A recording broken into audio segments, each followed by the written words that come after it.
दरवर्षीच्या परंपरेनुसार काठेवाडीमध्ये मेंढ्यांचं वैशिष्ट्यपूर्ण असं रिंगण पार पडलेलं आहे। यावेळेस ग्रामस्थांनी मोठ्या उत्साहात पालखीचं स्वागत केलंय। काठेवाडी या गावामध्ये दोन महत्त्वाच्या परंपरा पाळल्या जातात। पहिली म्हणजे मुख्य मार्गावरून पालखी गावात जात असताना धोतराच्या पायघड्या घातल्या जातात।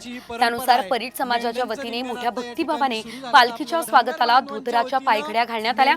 विश्रांतीनंतर पालखी पुन्हा मार्गस्थ होताना मेंढ्यांच्या रिंगणाचा वैशिष्ट्यपूर्ण सोहळा रंगला।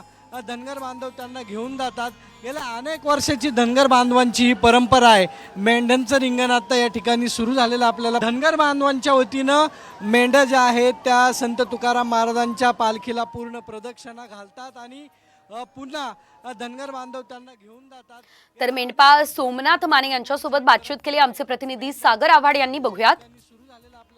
काटेवाडी या ठिकाणी मेंढ्यांचं रिंगण पार पडलेलं आहे। सोमनाथ माने यांच्या मेंढ्या होत्या, काय मेंढ्यांची परंपरा आहे आपण जाणून घेणार आहोत। मेंढ्याच्या रिंगणाची काय परंपरा आहे आणि तुम्ही दरवर्षी हे रिंगण करता? आम्ही कमीत कमी 22 ते 23 वर्ष झालं आमच्या आज्या पंजापासून जे केलं आम्ही 22 वर्षामध्ये आम्ही लक्ष देऊन ह्या काटेवाडी गावामध्ये आम्ही समजा धनगर समाजाची बकरी आमची 5-6 खंड सर्वांच्या ह्या ठिकाणी आम्ही रिंगण घेतो आणि आमच्या बकऱ्यांना रोगराई येत नाही। आम्ही काकडे टाकलेलं पालखीला की बाबा आमच्या बकऱ्यांना रोगराई येऊ नये आणि पाऊस वेळची वेळ पडावा आमच्या बकऱ्यांसाठी आमची एवढीच इच्छा आहे आमच्या लोकांची। बकऱ्याचं रिंगण दुसरं काही नाही की फक्त वेळची वेळ पाऊस आणि बकऱ्याला सुक्क लागावं। ती रोगराई त्यांच्या पाठीची असते ती रोगराई निघून जाती तुकाराम महाराजच्या पालखीच्या ह्याच्यामध्ये, त्याच्यामुळे आमची बकरी आनंदात राहतात। किती धनगर बांधवांच्या मेंढ्या? हे 5-6 जणांचे म्हणजे ते मान ठरलेले आहेत की सगळे?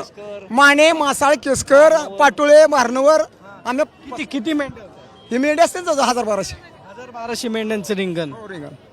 धनगर बांधव जे आहेत ते या ठिकाणी गेल्या अनेक वर्षापासून हे रिंगण करतात। कॅमेरामन आदर्श खटकेसह सागर आव्हाड, साम टीव्ही, काटेवाडी।